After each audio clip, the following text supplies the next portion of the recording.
Hi, I'm Corrina Barnes, here to help you feel more peaceful and connected with the ones you love. Now, today's video is the second in a two-part series about how to prepare for a family get-together that you expect is going to be really challenging. And if you haven't watched that previous video, there's a link below.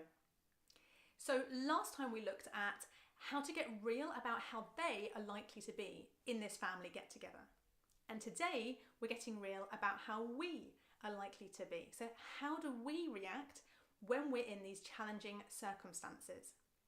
How do we react? And then what powerful choices are available to us instead?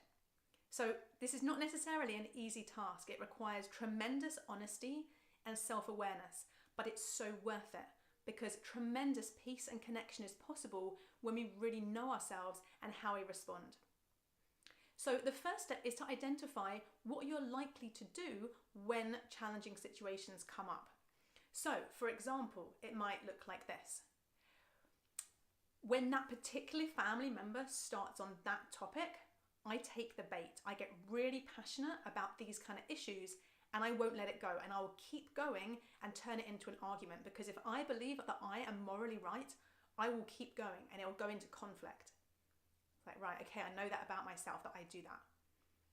Or maybe it's, if I really look at myself, I can see that I'm an introvert, and being with my extrovert family members for a whole day is just overwhelming. They're noisy, there's so much going on, so much stimulation.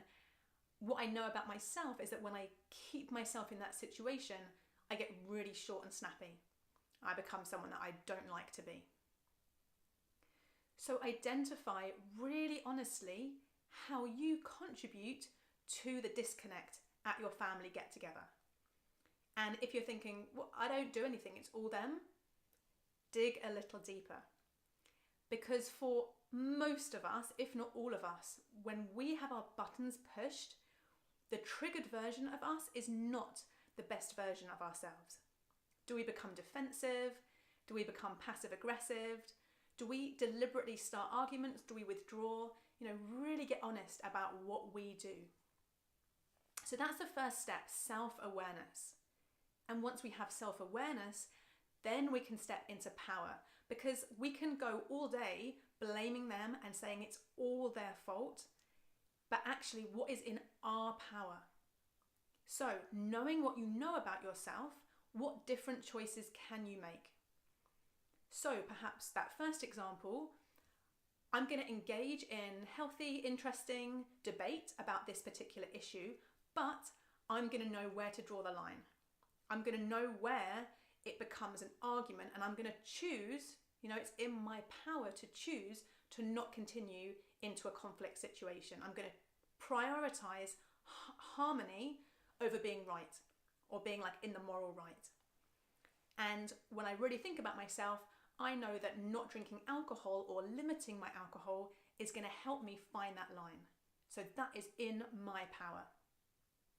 Or maybe the introvert example, it's like, right, knowing myself as I know myself, how can I create time for quietness, alone time?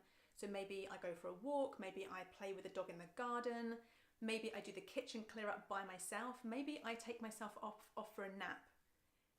The reality is we can't change what other people think or say or do. Yes, we can make requests. Yes, we can let them know how we feel. That's part of our power. And what else is in our power? Let's really face reality, and let's really take ownership for creating the peace that we want to create.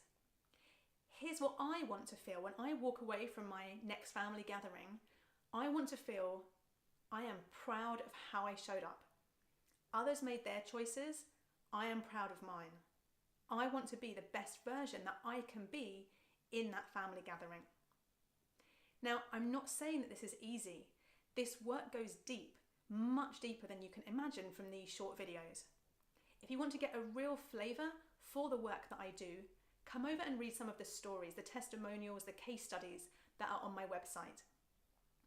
Also sign up for email updates, and also book a free consultation. If there's a relationship that really matters to you and you want to deal with this and have more peace and connection, then book a consultation.